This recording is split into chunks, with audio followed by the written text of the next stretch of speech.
Thursday, May 13th, 5:30 PM, Webster Town Board Workshop. We have 4 topics tonight. We'll get going with Chris Bilo and Katie Kovar are here from the Parks and Rec Department to do a little presentation on what you envision for the 2021 summer celebration, right? Yep. So it was just maybe about a year ago that we had the discussion, and that was a Zoom meeting about canceling for last year. So since then, obviously, like everything else, everything seems to be changing on a quite regular basis. So the staff and Katie as coordinating has come up with sort of a blueprint of how we envision this year's event to look. And one of the comments that got made through the process that I think is important is, while we'd like to be as normal as we can for this event, we still need to kind of look at this as not the previous summer celebrations. We just know that that's still, as we look at our date of June 12th, probably not a realistic expectation that we can have a, pre-COVID summer celebration type of event. So with that in mind, the plans were to reimagine how we could still hold an event in person, give the community some of the normalcies that they would have at that event. So what we came up with, and what shook out of the process, was really a truncated type of previous or pre-COVID summer celebration. Still having the main emphasis or the main parts of that activity being the music, the fireworks, which are the two main, what we identified as the two main draws, and then also the food trucks. From a safety standpoint, cleanliness and the ability to sanitize, etc., things like bounce houses and all those kind of kids activities were just too difficult for us to be able to manage and try to coordinate, again, going with the guidelines that we have today. So really, we've looked at doing the event from being able to provide a music and the band and the stage as we've done in the past. Still have the fireworks show it, in the evening at 9:45, have that as the grand finale, but also having some food trucks on site to be able to provide that food access. As we've gone through the planning too, it's also been a challenge. We've run into situations where vendors are still very, again, concerned with some of the protocols that are out there, and can they function and can they do their activities, not knowing what it's going to look like on June 12th. We've made these plans, and I think we've changed them probably in the last, I can say in the last week, we've probably changed them 2 or 3 minor ways of how we would lay things out and have things kind of be done. So what it's going to look like on June 12th, we obviously can't tell you that. But we think that this plan that we've got sort of will translate into something that we can pull off on June 12th.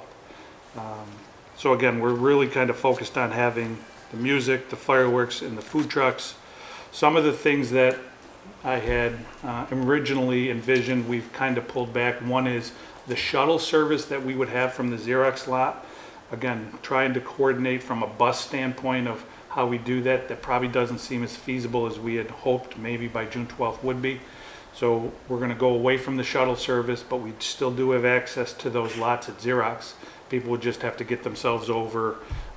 We do have some other options, golf cart, etc., if we really ran into an emergency where we needed to get somebody. But the other option that we came up with is dedicating one of the lots, potentially the farthest Xerox lot to the west, dedicating that as what we've sort of said as a family fireworks slot. So if we have families that don't want to come in and don't feel like going into what will be the crowd on the grass area, but still want to see the fireworks, we'll have a lot that maybe opens at, say, 8 p.m. and we start allowing cars to fill in around 8 o'clock. Gives them about an hour and a half or so to kind of have their own little area. They can stay within their 6-foot radius of around their vehicle, stay in their car, listen to music, etc. Then when the fireworks go off at 9:45, they've got prime viewing from that parking lot. So it gives them that ability still to be able to participate if they don't feel like going into the actual event. So it kind of gives secondary out. Obviously, from a programmatic standpoint, increasing the number of restrooms that are on site, increasing the number of porta-johns. So instead of having the trailer, getting wheelchair accessible single units, place them around the park so we have more stations for people to use. Hand washing stations throughout. We would put the idea is we're looking at putting the food trucks in the parking lot, so it would open up the green space, so we don't have that blocked off. Food trucks should be in front of the building, sort of in that drive-through loop area, space people out. Again, not ideal, but doable in the fact that we can keep things really spread out. That campus is large. We have put a request out to the county to give us some guidance on the number of people that we should maximize it to. How that plays out after today's news, who knows how that'll work. But we have asked for some of that guidance because right now some of the current restrictions in regards to attendance still do have some issues. We would have some issues with in regards to attendance if those don't change. But again, by June 12th, you never know. The band has agreed to play a couple extra songs at the end, which will kind of filter and dilute the crowd when they're leaving. We'll also have some lighted areas as well, so we can have multiple paths, so not everyone is leaving at the exact same time. I think that will help with crowd control as well.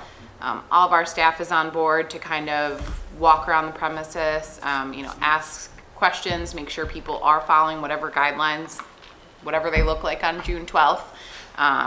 I'm pretty confident in my conversations with Chris that our staff can pull this off with whatever guidelines we're given. So We will bring in some extra part-time staff, some of our current on-staff people, to bring them in just as added, I'll say, people within the park to be able to kind of encourage that, Yeah. Those regulations and make sure people are feeling safe.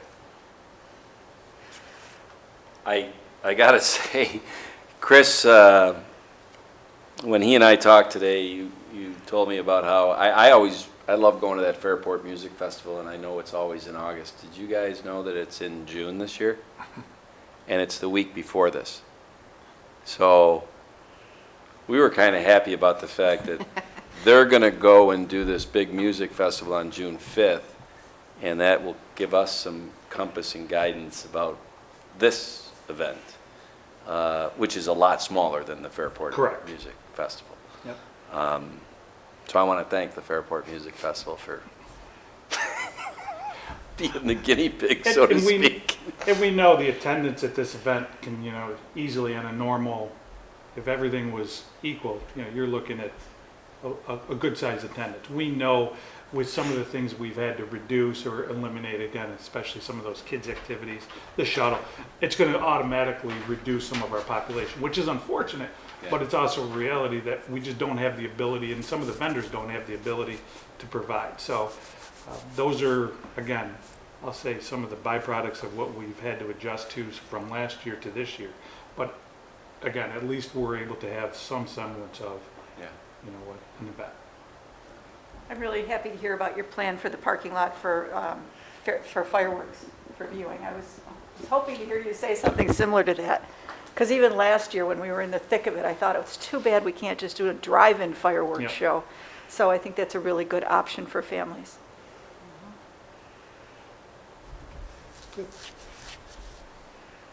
Any questions or No, I think it's a great idea. comments? Sounds Yeah. like things are gonna work out. I give you a lot of credit for not just canceling it for this year, as some festivals have been. Obviously, you've done a lot of work and a lot of planning, and I'm glad to hear that this plan is obviously in flux, because I think in the next few weeks, things are going to change hopefully change dramatically.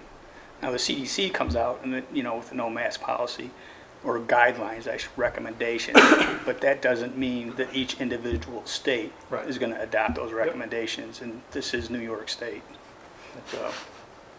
And it also doesn't mean that everyone's going to be comfortable with that. I mean, everybody's Right. kind of got their own level right now.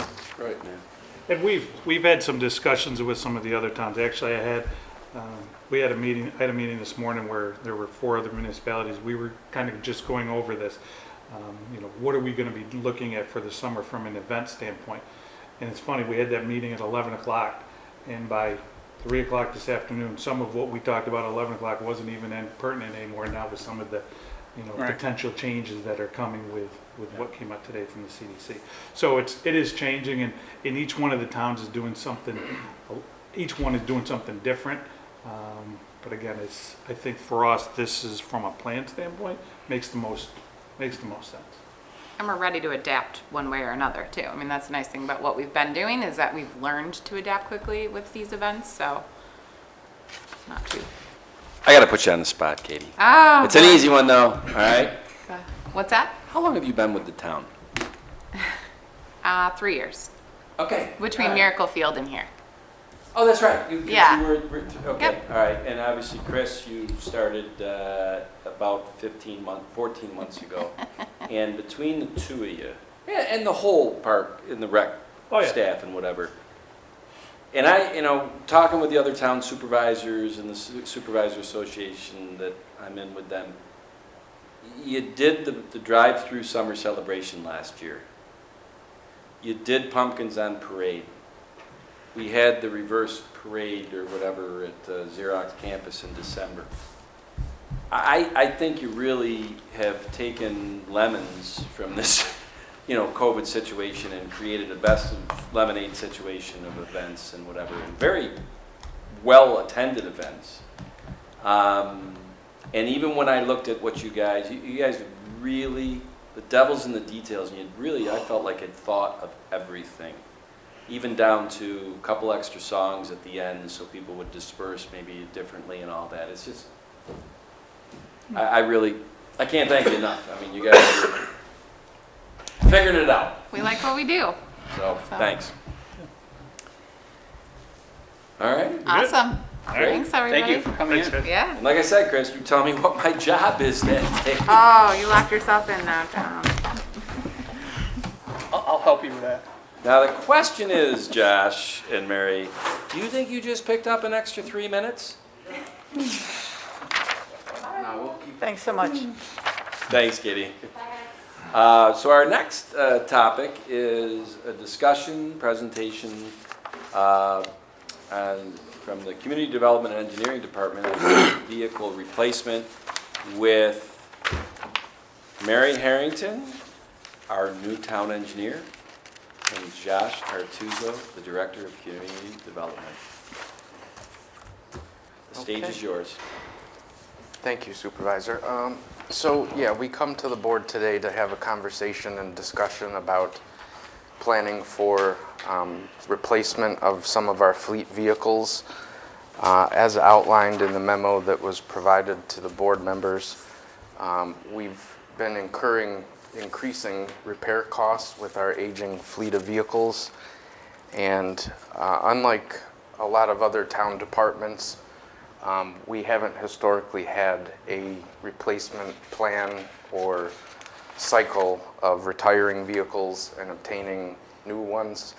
From the preliminary research and conversations I've had with some other municipalities and town department heads, there's a strategy that they usually use to obtain new vehicles under state contract pricing at a significant discount from MSRP, and then essentially they use those vehicles for 2 to 3 years, bring them to auction, and generally recoup anywhere from 70 to 85% of the original cost, and then they apply that towards a new vehicle, with the intent being to really limit the budget for auto maintenance and repairs, and consistently provide reliable and safe vehicles for our employees. I've outlined in the memo that was provided in your packets a couple specific instances that have occurred in the past year or so with some of our staff's vehicles. One being last summer, the animal control truck the officer went to use the turn signal, and apparently it had fallen off the steering column, created a bunch of warning lights and electrical issues. And we ended up having that truck in the repair shop for over 3 months due to waiting on parts. I'm sure COVID played a role in that, but it forced the animal control officer to use one of our other vehicles that wasn't currently being used. And, you know, he was picking up animals and putting them in the back of a sedan, which, you know, isn't ideal. So, I mean, we've since had that vehicle replaced. We invested about $3,500 to have a variety of issues fixed. But in the coming years, you know, if you take a look at the larger spreadsheet that shows the entire town vehicle inventory, you'll probably notice that ours has among some of the oldest vehicles on there. And although they may not have, all of them have high mileage, some of them are, you know, beginning to rust out.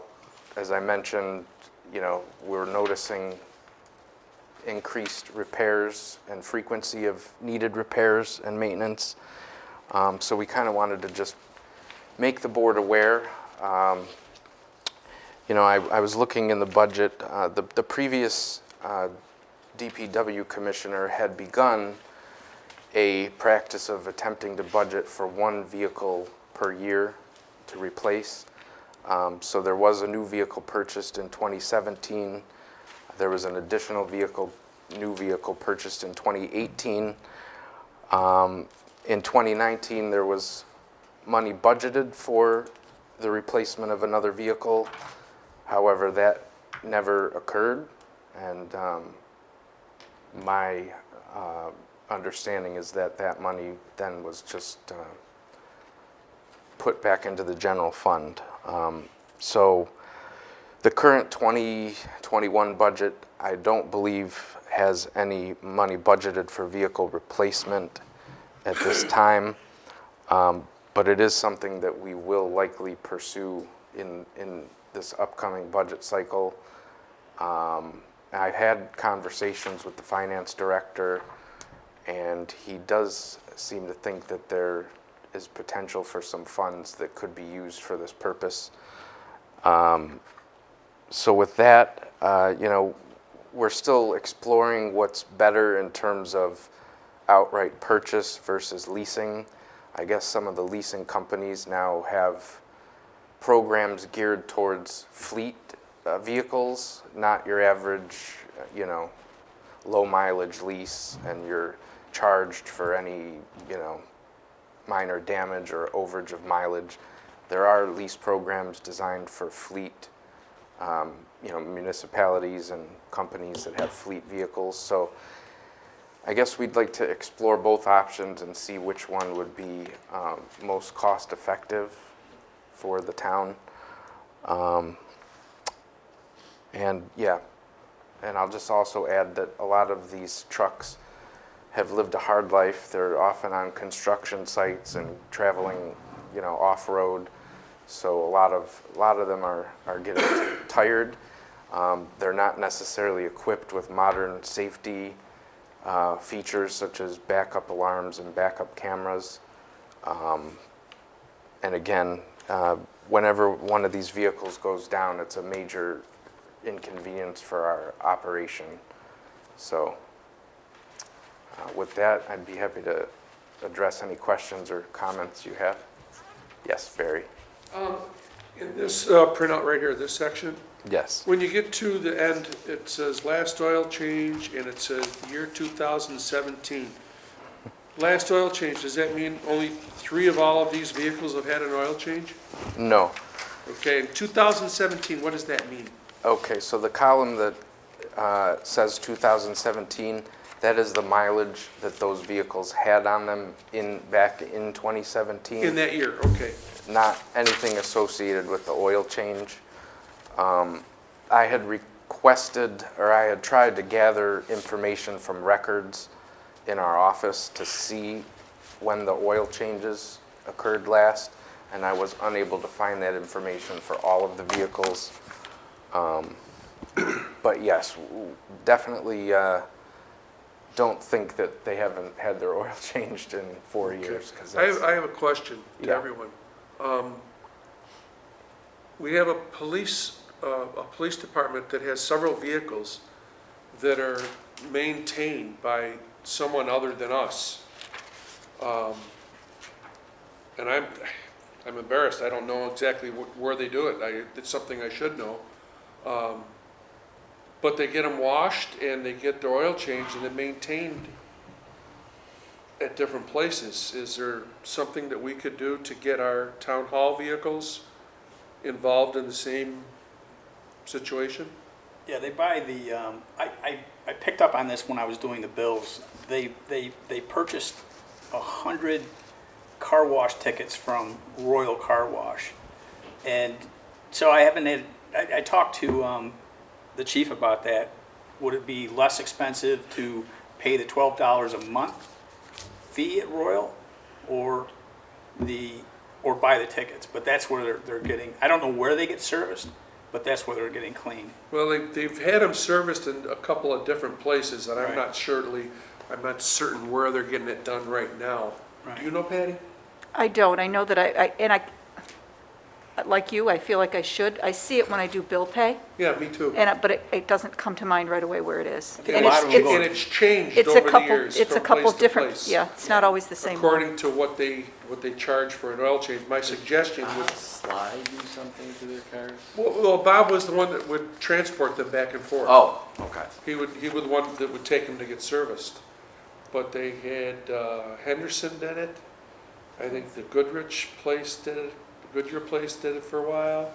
I know Barth, I see a lot of Barth bills, but I think those are for bigger vehicles, bigger The trucks. Barth, I'm not certain. Barth does the towing. Towing. Towing. Well, I've seen repairs, towing and Yeah, repairs they too. may have. We do have an account with Barth and Henderson Ford, as most of our vehicles are Fords. So we have used both of those places in the past for emergency repairs. But I think what you're speaking to is a more routine Right. process of, Something that would tell Josh that, hey, it's time for an oil change, rather than looking at the little sticker. Especially when there's a whole bunch of different people driving different vehicles. When you have more than one person driving a vehicle, that doesn't always get picked up. right. I have a question regarding, and let me first say, I'm a proponent of rotating vehicles. I have been for years. So you're gonna come up with a list of vehicles and a budget. My question is related to the 2017, 2018, and 2016 vehicles. That giving a 3-year rotation plan, if that's what we were talking about, would those vehicles be going to auction? Or would you put some of the older vehicles through auction first? Or you're not there yet? We're not quite there yet. My initial thought was to address the oldest Right. vehicles that are in most need of upgrades and repairs. At this point, obviously, the return we can get for those is minimal Right. at this point. But you bring up a good point. The fairly newer vehicles we have acquired over the past 4 years are still in relatively good shape with low mileage. So there might be benefit to considering doing that. My initial thought, again, was to tackle the oldest ones first, but Yeah, I absolutely agree with sending the old ones through first. I just don't want you to lose sight of the fact that if you're putting a rotation plan together, these vehicles are due to go to auction, right. right? So when you're doing your plan, you come up with your budget, what you think these vehicles, based upon history, 70 to 85%, that could be part of your budgetary planning. Right. And you have to prioritize those. Yeah, Sure. Because you might have an older vehicle that's in better shape than a newer vehicle. Right. And the one thing that you were talking about, taking them to the auction and buying off the state contract, Highway did that for years. And they've stopped doing that, and I'm not certain why. But we used to buy a pickup truck for, back in my day, $24,000.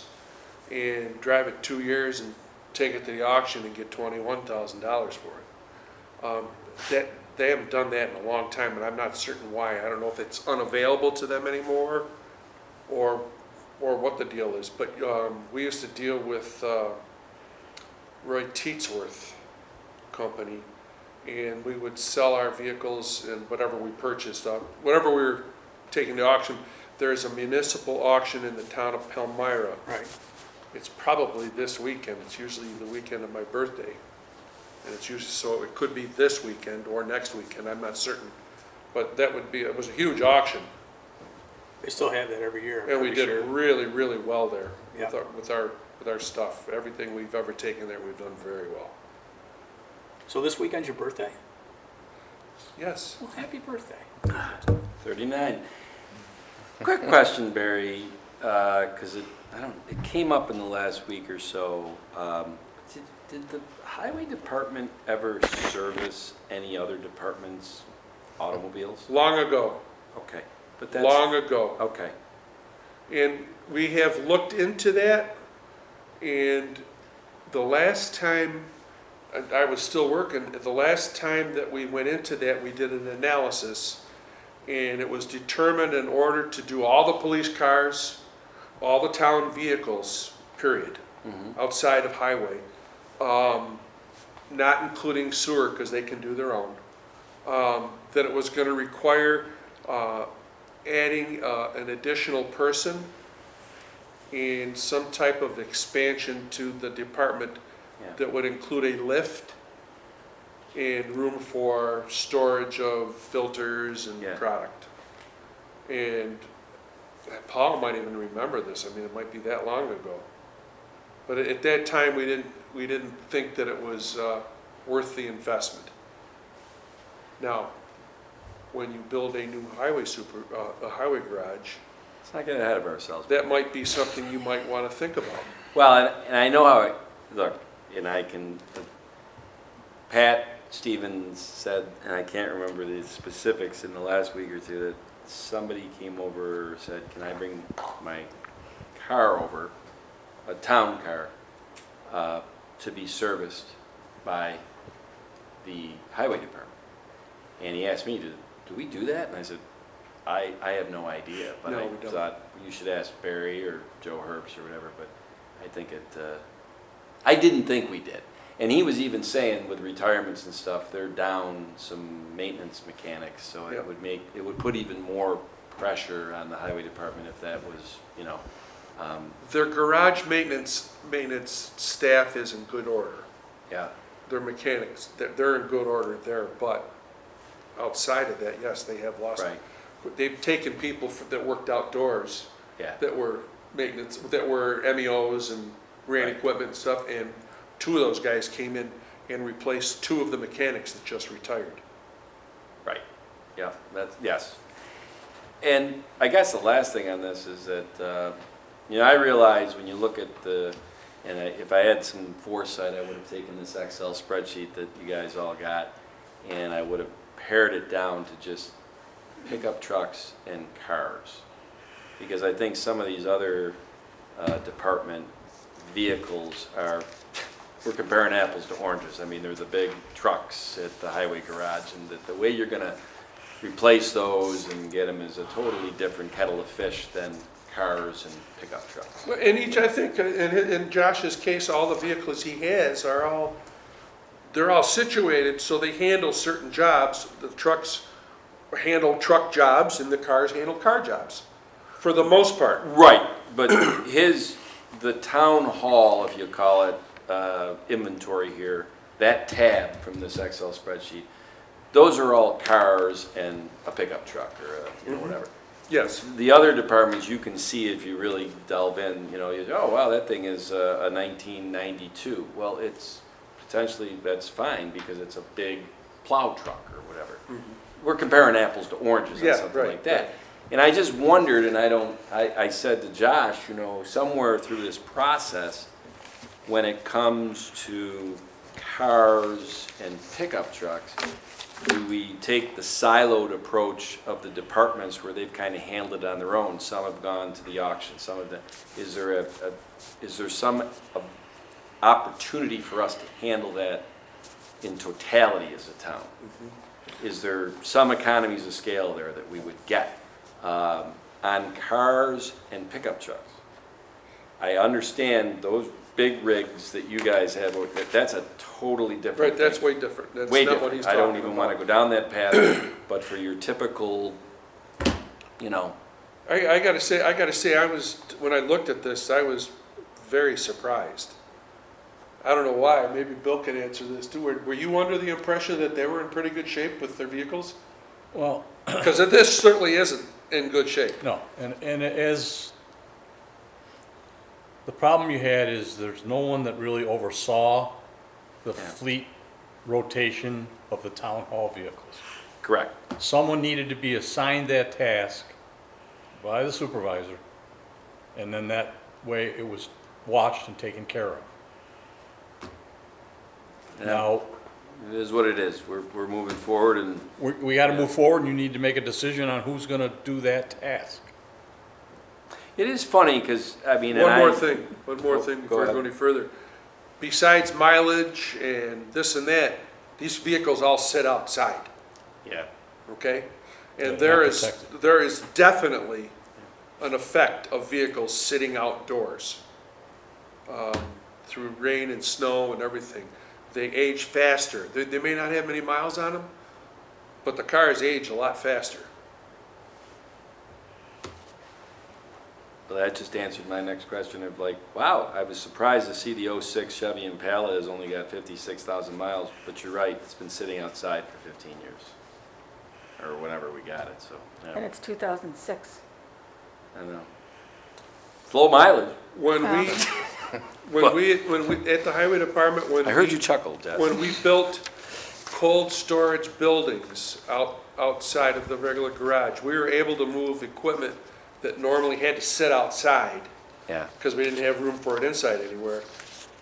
Made a world of difference I'll bet, on the wear and tear. yeah, World of difference, even though it was cold storage. I mean, just being out of the weather. yeah. That '06 probably only saw 10 miles a day usage, maybe 15. Yeah, yeah, well, it's within the Because of who it 35 was square, assigned to. right, right, so I think we're all, there's an opportunity here, certainly minimally for the town hall fleet, but, you know, I've said, it'd be interesting now that we have so much interaction now with the highway superintendent and the head of the sewer and the other departments, that there might be some synergies there to say, is there an opportunity here for us to coalesce on the cars and the pickup trucks? I don't think there is on specialty, big rig, you know, stuff. Pat would not know, but you have two foremen down there that have been there for 20-plus years that could remember, or at least help you out with the state contract, why they got away from it. Yeah, I know when I I asked the was, question the last time, I saw a bill for a new pickup truck, it was $85,000. And I thought, wow, why are we spending 85? Come to find out, now they're keeping them a long time. They're putting a plow on them. They're the heavy-duty loaded vehicles, but, you know, there's probably 15,000 more on them than what used to be when I was working, but yeah. they don't plan on taking them to the auction, they plan on driving them for 10 years, was what I was told. I know when I was at the school district, I was in charge of the fleet there for the school district. Not the bus fleet, but the fleet to Sure. operate and maintain Yeah. the grounds and stuff. I would go to the auction with a truck every 3 years, and I'd get 2/3 of the cost of the truck when I purchased it. But in order to purchase the new vehicle, I had to find someone in the state that had put out a bid for that vehicle and purchase off that bid. Otherwise, I had to put my own bid out. And that might be the reason OGS may not be doing that anymore. Huh, But OGS was the entity that did the bid, and you go look Office of General Services. up their website, and you can find if they've got anything you're looking for and see how it breaks out. Yeah, they used to to spec pretty much anything you can imagine when it came to vehicles and construction vehicles, and they don't any longer. Not everything, some things, but not like they used to. So Okay. what Bill said is you have to find somebody else that has a bid that's been awarded, and we are allowed to piggyback Right. on that. Okay. Yeah, I found a file folder on the 2017 Malibu, and it appears that that's how the town pursued the purchase of that through OGS. And so I did check out their website, and it appears that they're still doing that program. The cars, The cars, yeah. okay. I think that's what we get our police cars off of, Yeah, pretty sure. but even that has changed.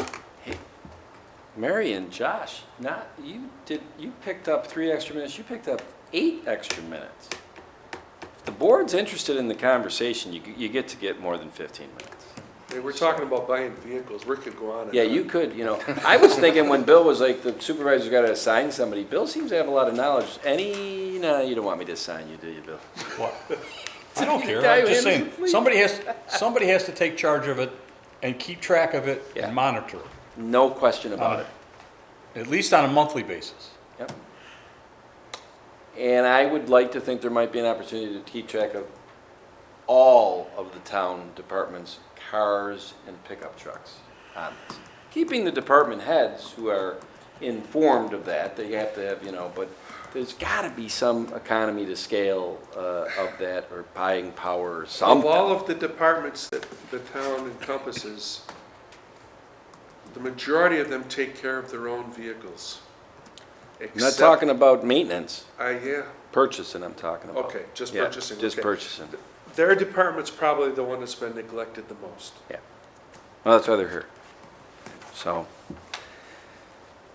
All right, well, thanks, Mary and Josh. we'll continue our research and come up with a definitive plan Beautiful. and loop back with everyone at that point. Thanks. Thank you very much. And I will say, Barbara, this does not mean that you get shorted 7 minutes, because it's 6:07. We would never short you time. You know that. The question is, where is Barbara? Do you want me to get out of my seat and you can come up and present from here? Actually, Oh, She has to go over there. Have me sit there, okay.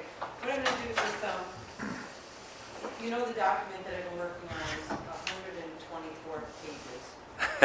It's the editorial and legal analysis of our code. And I sent this out to everyone in January. And this is just the table of contents.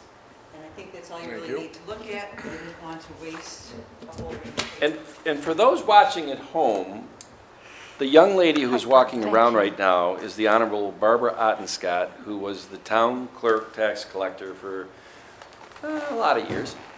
Retired in June of 2020, came back in July to be the project manager of what she's about to describe. The updating, this is our next one, discussion on the town code update process. So, here, so in January, we sat down and talked about the town code and the editorial analysis. When I say we, I sat down with the supervisor and Dolly, and I'm not really sure, I'm not sure if Charlie Genesi was there. But we sat down and talked about this project that started in 2015, and because it never came to fruition and didn't get finished, anything that the town did to change the town code from 2015 forward was still going on in the background when general code had reviewed our whole code book. So the analysis they had done back in 2015 when Gary Kleist left and we had a new DPW commissioner, a lot of changes happened then. So because of all of those changes, I sat down with general code and they said, any changes that you've made to your code by town board resolution or local laws, let's just update the code. So the code was updated to September 2020. So anything that the town did is all in the code, and Dolly has since, if anything has changed, like chapter 210, we may have some stop signs installed and things like that. She attaches them to the code, on our website. So if anybody wants to know of any changes, that's where they are. This document is a 124-page document that the purpose is to review the town code and to literally go through parts of it that may have director of, like commissioner of public works is in there, and the town has made changes to change that title. And it might have stop signs, and in the chapter 210, some of those stop signs may be telling them to go the wrong direction, and no one never noticed it. And you need to make sure that it's concise and correct.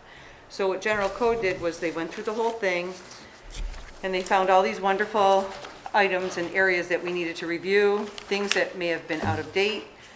There's some local laws that were adopted in 1941, 1968, that are no longer in existence. And those items were very easy to go through and say, make changes as advised, because they give us suggestions and things to do. So what you're looking at right now is, at the end of January, I sent an email to anybody who I thought would have knowledge or work with different parts of the code.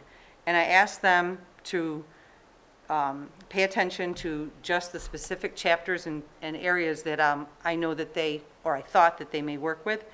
And I've heard from most people, and I did a lot of this remotely, and it was a nice, simple project to work on because I was able to just input it. It was a PDF format that I could write in, but some of it is very, very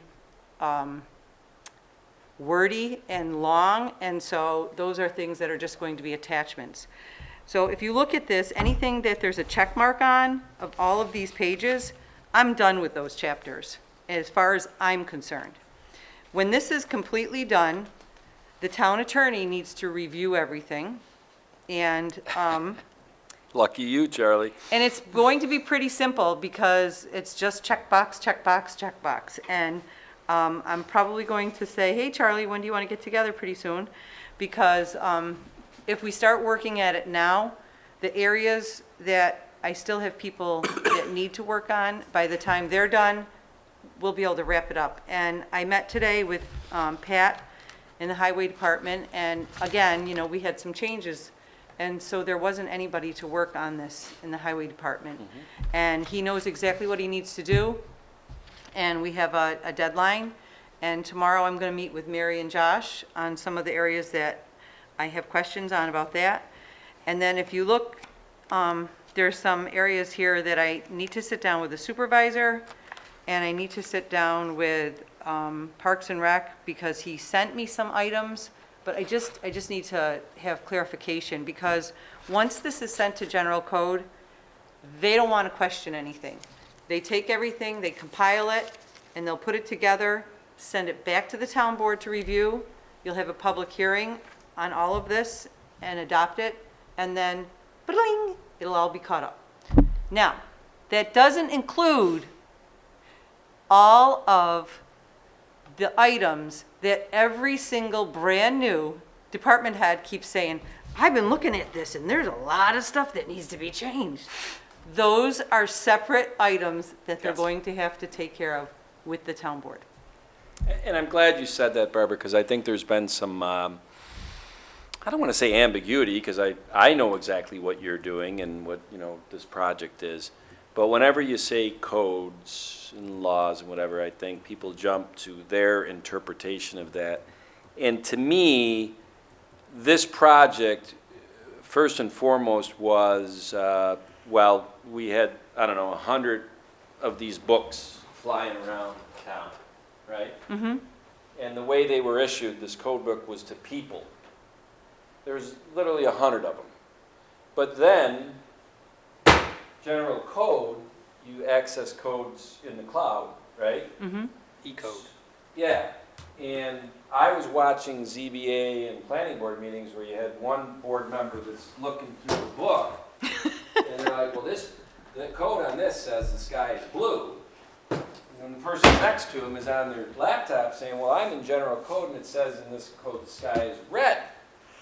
And the reason why that was happening, probably general code was the most updated on the computer. Well, unfortunately, Tom, the person who was assigned that code book never put their supplement in. And that's what I was gonna say. So, correct me if I'm wrong on this, part of the project was we're getting down, we're not getting rid of books. In No. fact, I'm an old guy, I like books, right? Yeah. But we're getting it down to like maybe 12 or 15 books assigned to departments, assigned to boards, not to people. Because when you assign to people, people change in the organization. Departments and boards don't change. This is your board book, all right? And that's easier to manage it, to get the updates into the book when you only gotta go to 15 department heads or board chairs and say, make sure you get it updated. You also, correct me if I'm wrong, did within this project, as you updated laws and codes from resolutions on this town board going back to 2015, is that in parallel, you made it easier for town employees and town board members, planning board, ZBA, to almost Google search on a code, because you went in and took codes that really were difficult to search, either from the town's employees or from the citizens who went into our code book through the website. It was very hard for them to research it. Now you've given like a couple of key words. Well, that's, them? general code did that, and we also had training for our employees and board Right. members. And I think that was very successful. Big I think time. that a lot of people Yeah, really enjoyed that. And I was talking to the highway department today, and I told them that we would get somebody in touch with them. So I may just call general code and ask them to come back and do another little session with some of the new people that are here, sure. because it would be And helpful. So that was the project. Then that foundationally had to be done before we ever talked about, and I realize we have a lot of department heads, new ones, who were like, man, we need to change some of these codes. Well, one step at a time. You know, I think that if, once we get the first stage of this project done, which is important, foundational, right?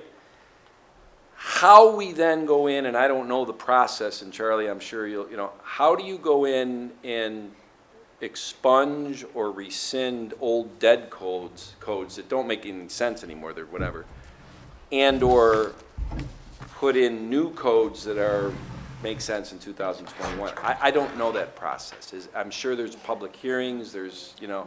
but do you- It'd be a standard local law rescission and amendment.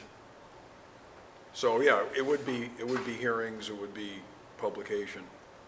Yeah, and one thing, you know, and I go back, because this is an easier visual than, you know, you went to the department heads and said, here's your 10 pages that are associated with your department. I want you to read these through. Not for and Josh. Get back to us. Poor Josh, I mean, unfortunately, the DPW department, which is, you know, the community development and engineering, is probably 40% of this book. Congratulations. Highway is a pretty good chunk too, and we have new leadership in those departments. So it does make it a little bit more difficult, because we don't want to put Pat Stevens and Josh and Mary into an untenable situation, you know, so we're trying to get them in with people that have been around the town for long enough that they can at least comment to them on, am I looking at this the right way? Would someone with extensive knowledge of all of that be of help? For the highway department, Barry? No. Oh, darn it, I thought you were gonna. No. Dear. Our, Don Hausen, boy, oh boy. I think he's got that book memorized, that code. Don could probably assist Josh and Mary if they wanted it, but I don't know It's where so they're at with that. funny that you say that, Barry, because, and I don't want to, I'm good. That's You where know- I'm at, and I gave the highway department a deadline, and I'm hoping to hear from him.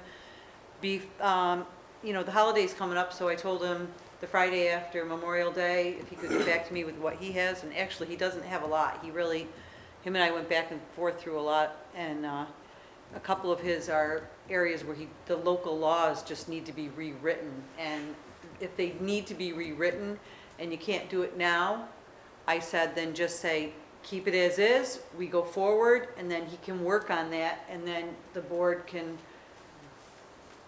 work with him on Yeah. changing whatever chapters he has. Because if we don't move forward with this, we're just gonna be back where we were before. Right. And so if you have things that really need to be rewritten, we can just say, leave it as is, and then you make a whole list of everything that needs to be rewritten, and get your committee together and go for it, because it just doesn't make sense to hold this up again. No, I agree. And if we move forward with it, it'll be done in no time. You could start writing those other things in the meantime. Yeah, and they'll go through the process. I mean, and I've tried to be very, candid with the department heads and the boards. I've met with the planning board, I've met with the zoning board of appeals. I am the liaison as the supervisor. That's what was the org meeting back in January. So I feel as though as a liaison, I have tried to meet with them quarterly. Obviously, we meet on cultural things, what the organization is doing. The town board and the supervisor has no influence on ZBA decisions and planning board decisions, obviously. Coming from an accounting background and auditing, that was hammered into it. That's a conflict of interest. So that is not my relationship with the planning board and the zoning board of appeals. It's more to understand what they're going through, getting information from the supervisor on where the town board is at. And one of the things that came up at the last meeting, and especially the zoning board of appeals meeting, is that they, and I'm going to just do round numbers, they talk about this setbacks, because the way the code was written years ago had 15-foot setbacks, side and back setbacks. Is that correct, Josh? Yes. And probably make complete sense to these big lots that were the town back in 1970, but then as zoning got into R2 and R3 and clusters where a lot is only 14,000 square feet, your backyard, you can't go 15 feet from the back or the side and put in a shed. So a lot of the cases that the ZBA hears is variance request for those setbacks. And they had said, within this process, as we change things, as we propose changes, there might be a more common sense, make sense for Webster in 2021 and beyond for setbacks, which could eliminate 40% of their cases. You with me? That's a customer service thing. Obviously, when they're overloaded with cases, then we get tabled cases. Tabled cases makes the applicant ornery. So they want to bite at the apple this. They asked a lot of questions like, will we be involved in this process? I said, you most certainly will. We've tried to say that we want more minds in the room to give their ideas. But it'll all funnel up to the town board and public hearings. And, I just want to make sure everybody knows, just because this is your idea of a new code or law doesn't by definition means it's going to be adopted. But everybody, is going to get a bite at the apple based on their experiences. I would want to hear what is ZBA's experiences on things they think need to change. So, anyway, Barbara, you are a victory story of, the town government thing. I still haven't figured it out from a standpoint of people retire at such a young age. And, you came back. We get the bang for the buck. Having you back in a part-time position, you know exactly where to go, what to do. If we hired somebody off the street for, a starting clerk thing, this is a win-win. I'd like to think you've enjoyed it. I have, and Dolly and I have gone back and forth and talked about it and how it fits into what she's doing, and she understands all that, and I think it's great because, I didn't have that, and I knew that this project was sitting on a shelf, and it was making me sick to my stomach that it wasn't getting done, just so you know. It was just... Well, that's what you said when you Yeah. announced your retirement, and we were talking in May and June leading up to it. You said, there's something that really grinds at me is that there's this one project, but because I was so busy with tax collection and day-to-day and running around, if anybody knows Barb, Well, she runs around. So Dolly's she, just you know, like well, I mean, yes, so that was all of a sudden we started talking and boom, next thing you know, you're rehired and part-time as a project manager and here we are and it's great. well, we want to get her done right now. Get her done. That's it. Now, there's one other part of this bullet point, and I call it the ubiquitous, the comprehensive plan update. You know, everywhere you go in this town, the 2008 comprehensive plan, and everybody wants it updated yesterday. And as Bill articulated last week, it's a process. That 2008 comprehensive plan didn't get done in a month. And it's probably started with 100 people and pared 60. down to No, it's- I would 60. say 50, 60. It was around 60, and by the time we got done, we had less than 30. It was pretty close to a dozen, I think. Yeah. But it's a process. And I know I've tried to explain this to people that have called into me or emailed into me or whatever, or face to face, and it's certainly, it has not been a popular thing for people to hear, but it's the truth. And the fact is, we are gonna crawl, walk, run when it comes to this comprehensive plan update. To me, what Barbara is doing is foundational to us moving forward with a comprehensive plan. Now, some people could say, well, what does that code update have anything to do with a comprehensive plan, which is land use? I think it has a ton to do with that.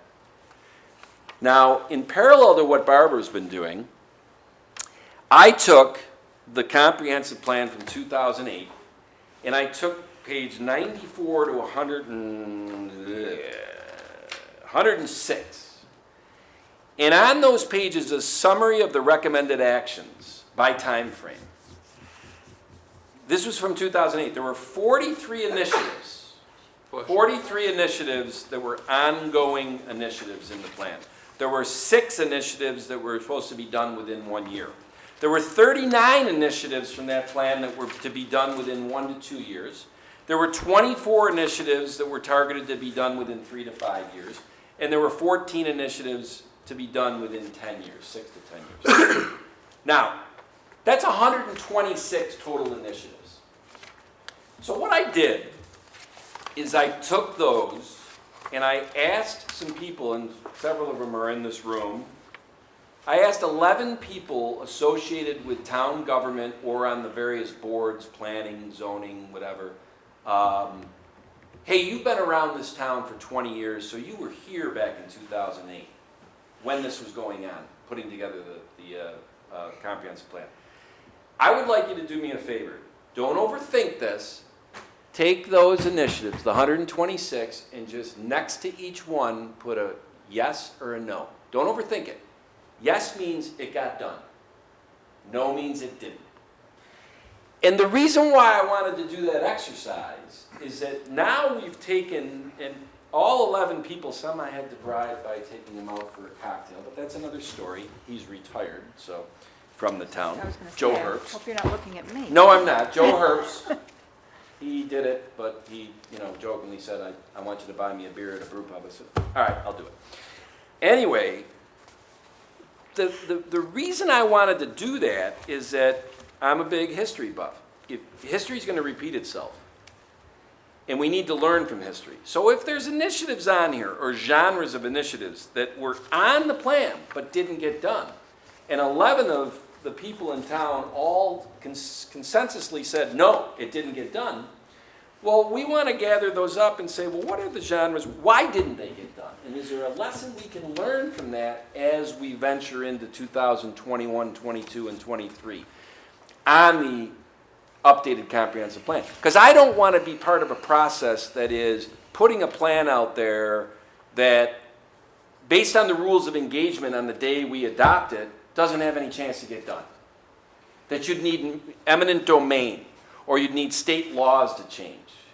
Because that doesn't make any sense to me. But anyway, I'll give you an example of one that 11 people said no, it didn't get done. It's on page 94, COR-D1. Allow mixed commercial and residential uses in buildings of medium density scale where architectural characteristics representative of the area are implemented in pedestrian-friendly developments are encouraged, for example, encourage first floor commercial space and residential above. Live/work loss would also be permissible. All 11 people said no, it didn't get done. I'm not here to ask your everyone's opinion, well, why didn't that get done? What I'm going to do with this now is Josh Artuso put together an incredibly colorful Excel spreadsheet of all of these initiatives with his own whatever, Josh, much high above my pay grade, okay?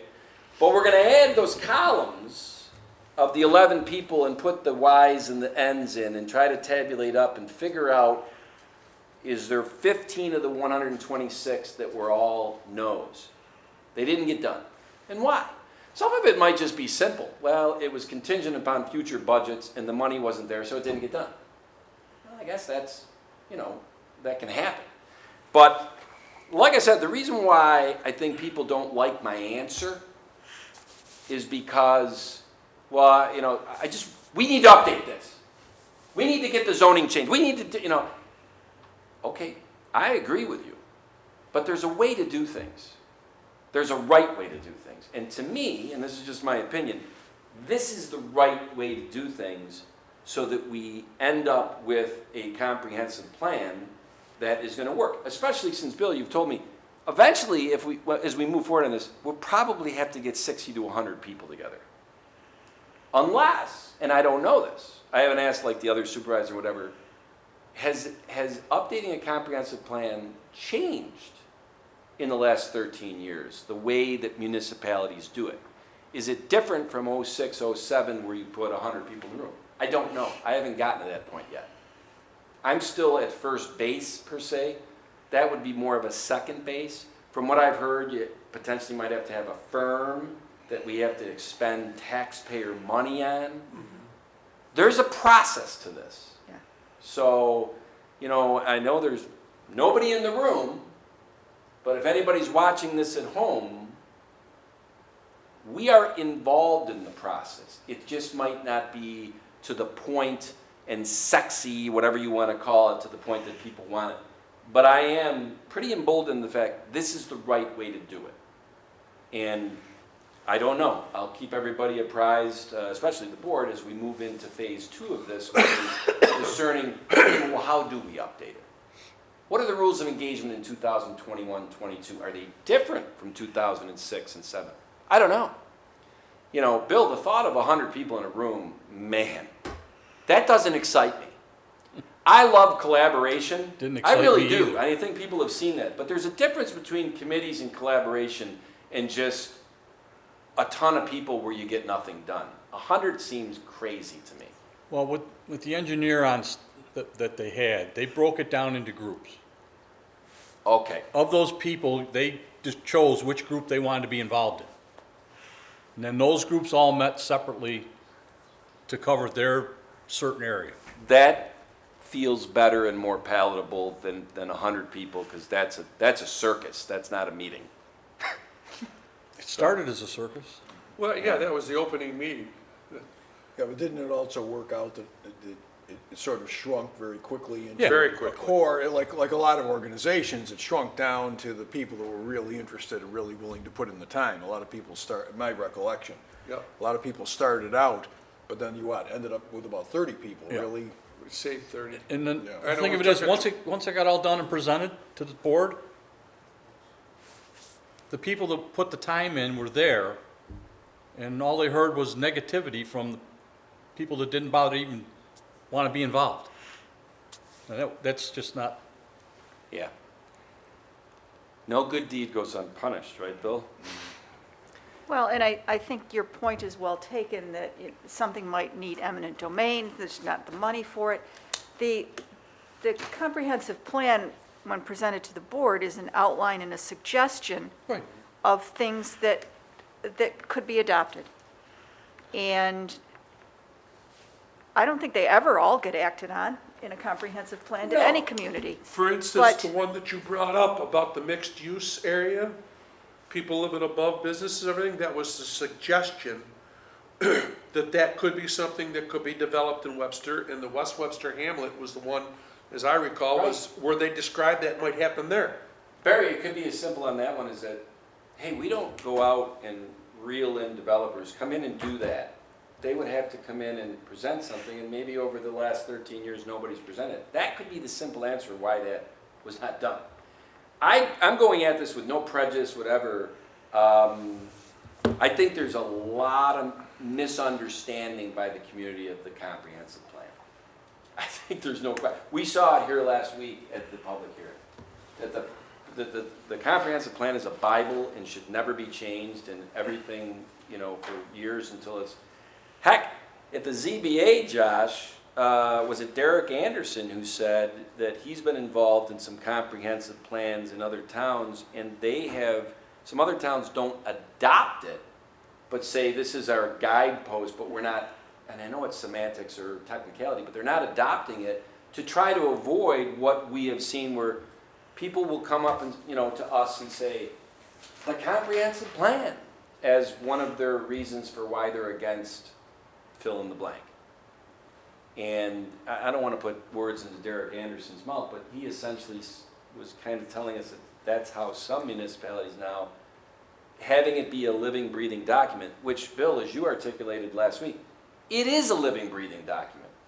As you adopt it in 2008, there is a way, just like the Constitution is a living, breathing document, we have amendments to the Constitution. It's the same exact thing. So, anyway, I'll get off my proverbial soapbox on this.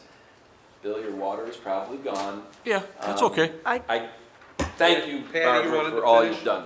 There's just one more point I want to make, and because I have heard this from people who've commented that we're doing this town code update, and I'm not sure that everyone understands it, even though we've talked about it ad nauseum tonight, that we are not changing any codes without due process.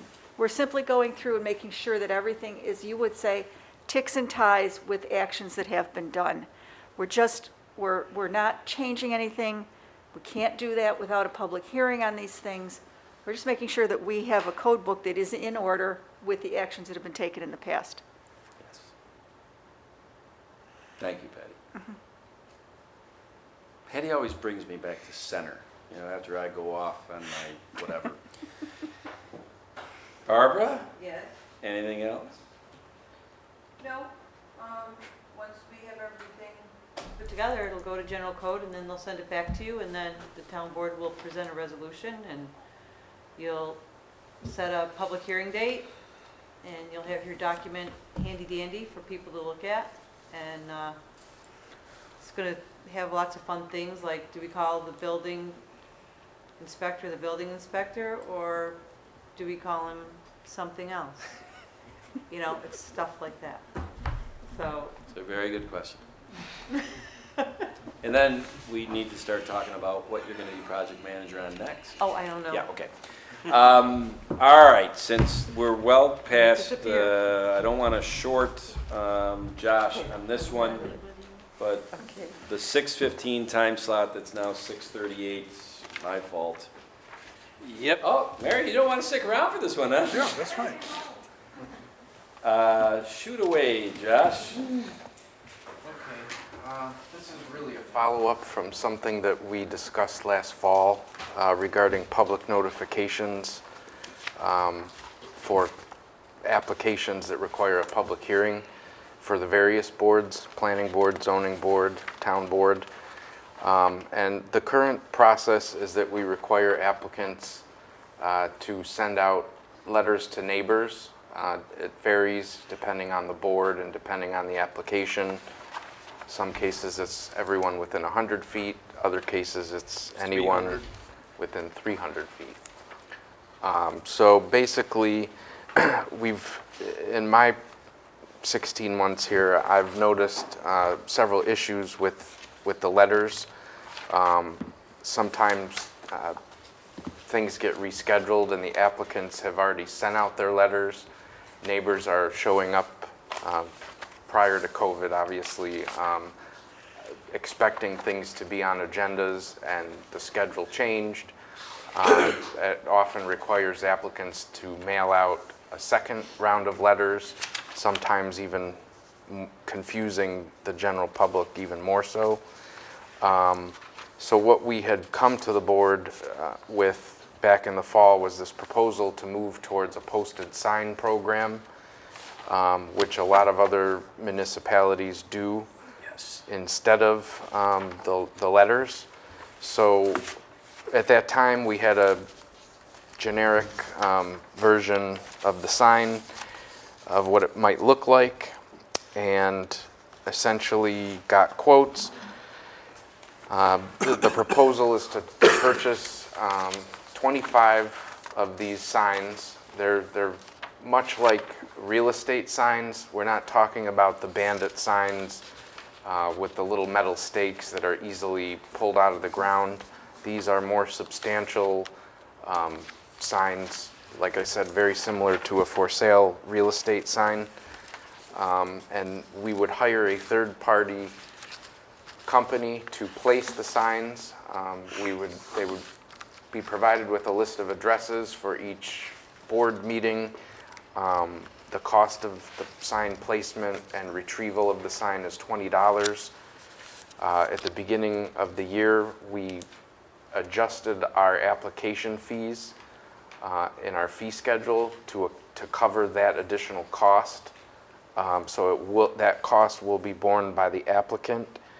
However, they're also saving money having to duplicate letters and postage and mailing. So I really think that this is the way to go.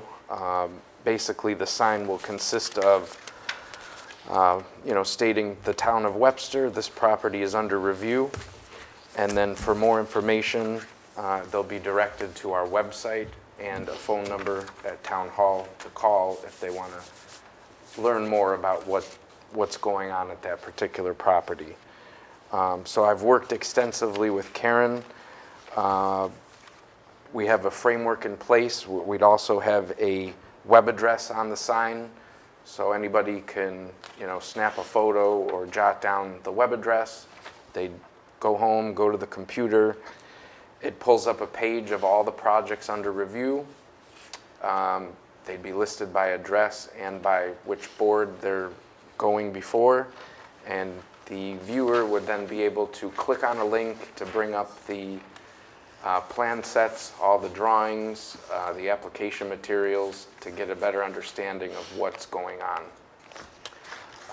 As I'm sure some of you have witnessed in prior meetings, some of the general public claims to never have received a letter, claiming they didn't know about what was going on. I think this will go a long way to help alleviate that. Some have expressed concerns with the signs, from past experience that, people will claim, well, I didn't see the sign. Or, so to that, we have a backup component that also a lot of other municipalities do, and that's to just send out a small 3x5 postcard. We can still continue on with the mailings of the people in the immediate vicinity of the property just to ensure that they're aware. But again, a sign is pretty visible. We propose to put 2 for corner properties, 1 facing either street. And this way, I think that would cut down on the amount of residents claiming that they were not aware or informed of a particular action taking place.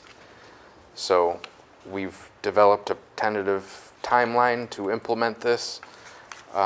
Karen was instrumental in helping identify all of the existing locations within the code that would need to be modified to indicate this change in practice.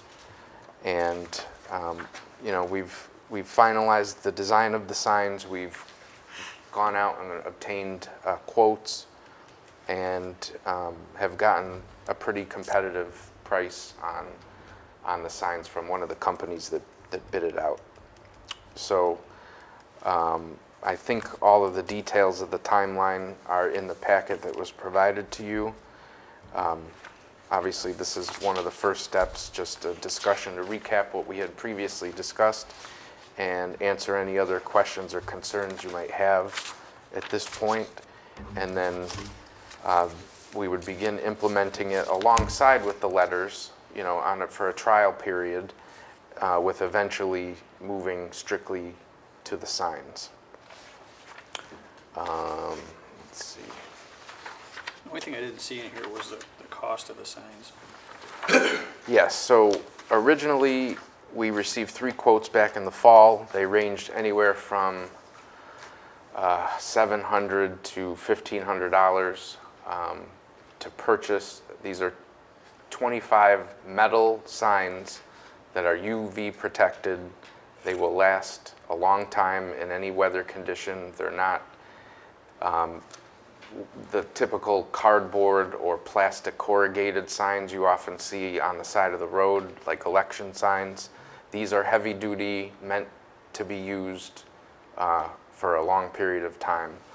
So the latest round of quotes actually came in lower than what we had received in the fall.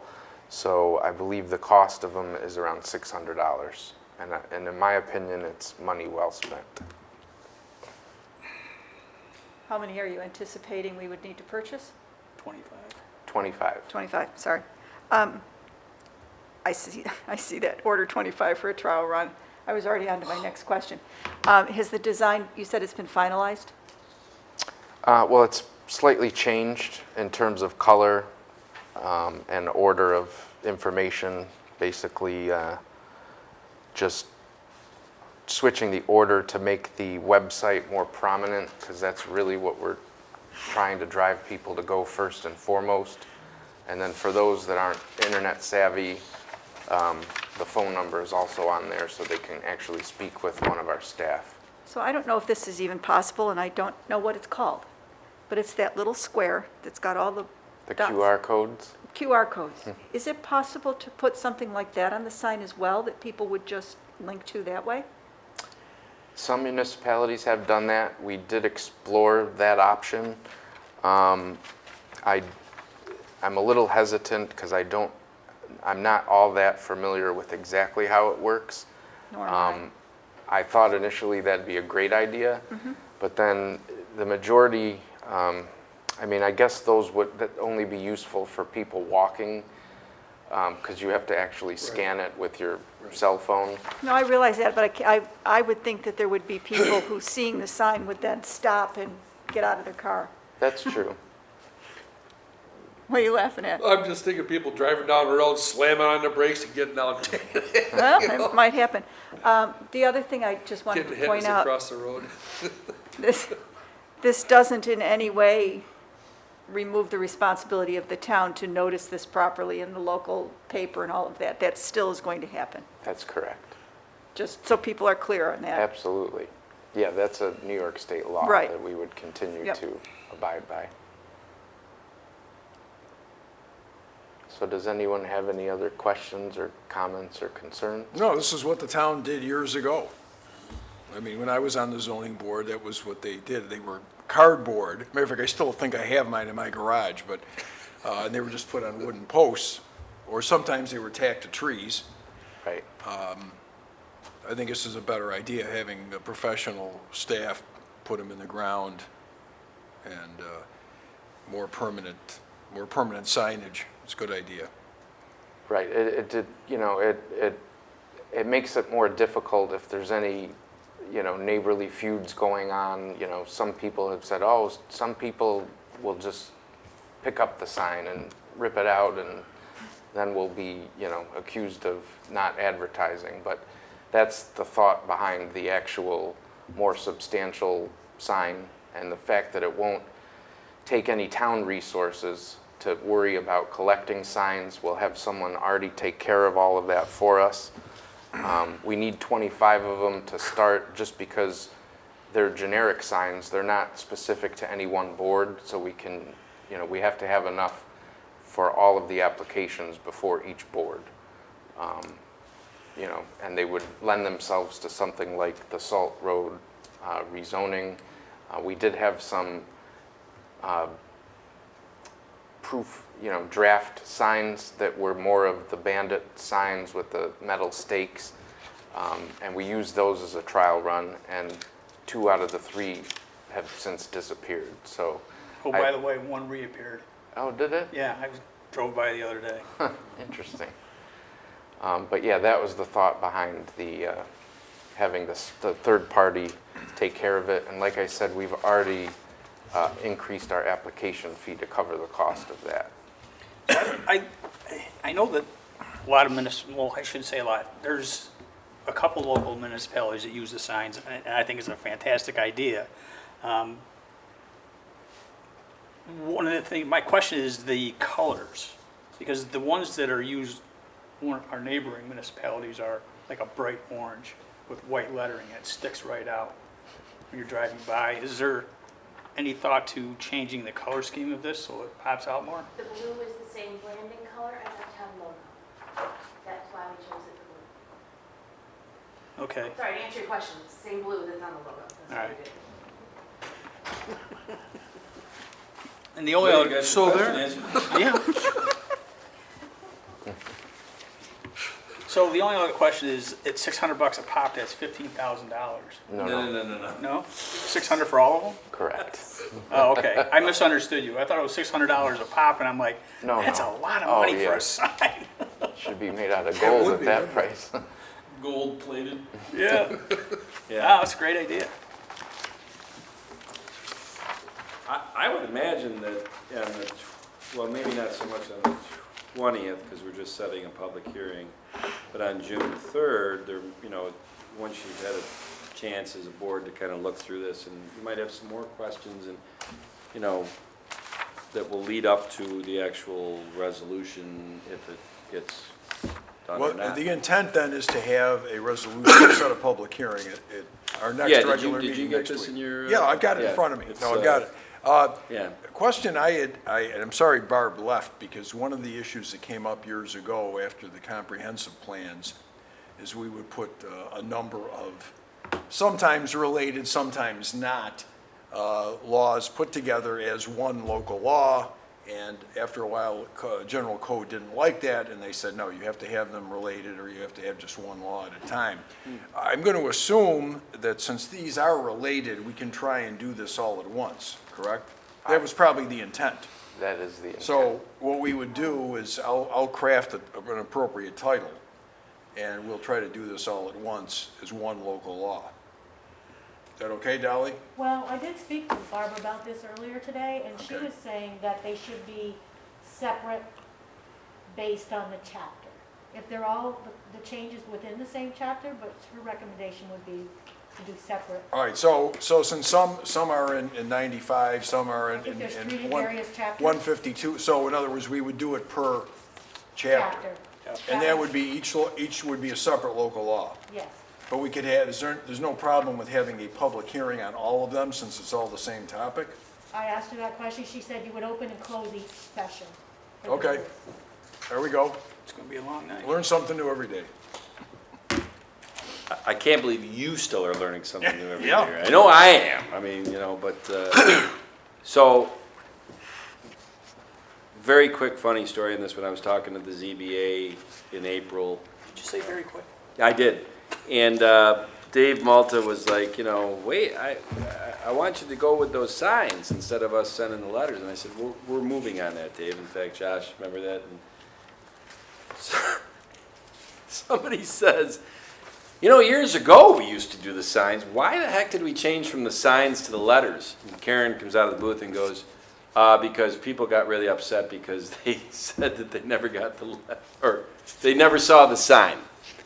So that motivated the board 25 years ago or whatever to switch to the letters, and proving that everything comes back around. Yeah. Here we are in 2021, and I do believe it's better to do the sign. All right, so I just want to get But this it's just straight, because I'll kinda prepare funny the we're coming full resolutions. circle. But Dolly, so what you're saying is that each, for example, there's one change in 95, one in 192, 1, 2, 3, and 225, and 1 and 228. So each chapter would be its separate local law. That was the way she Okay, that's explained it fine. to me. Okay. Thank you, Josh. And do you have one drop of water left there, Bill? Just one drop? I'm fine, let's go. Okay. Yeah, it's been What gone. more do you want to talk about? This is, no, this been one, going this for one's 20 very quick, minutes. this is very quick, and I know you guys, yeah, sure, it's quick. This is not on the agenda, but I just want to make sure, Charlie and I have been going back and forth on this one, Dolly, I know you know, that we've had 3 workshops, I think 3, about the referendum for November about switching the supervisor's term from 2 to 4 years.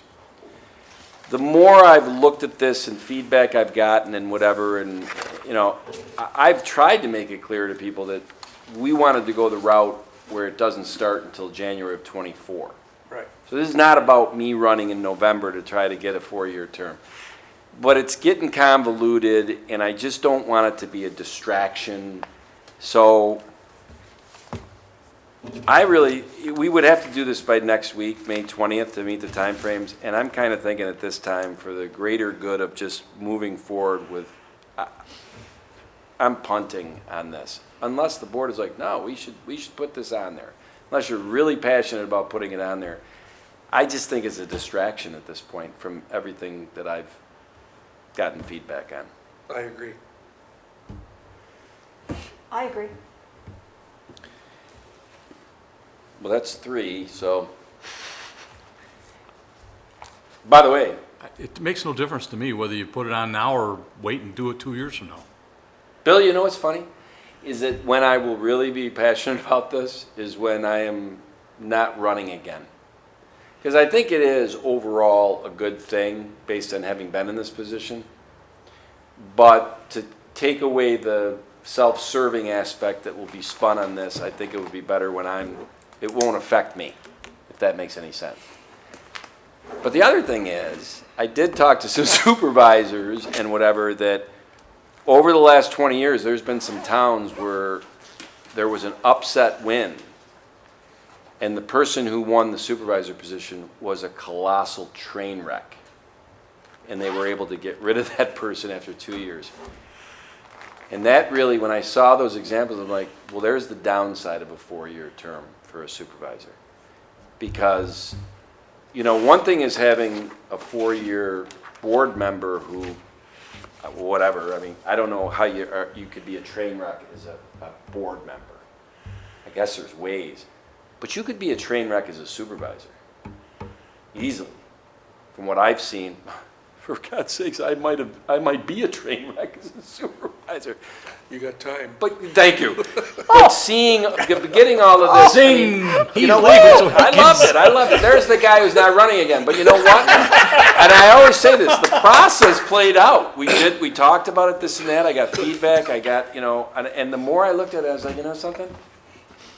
This ain't worth it. It's a distraction. So, I hope you guys don't mind. What's happened a couple years You'll ago. never hear it said again from me until if I get a chance to win in November and whenever, I'd bring it back to the forefront when it won't affect me. If I lose in November, I guess you'll never hear about it from me. Thank you, gang.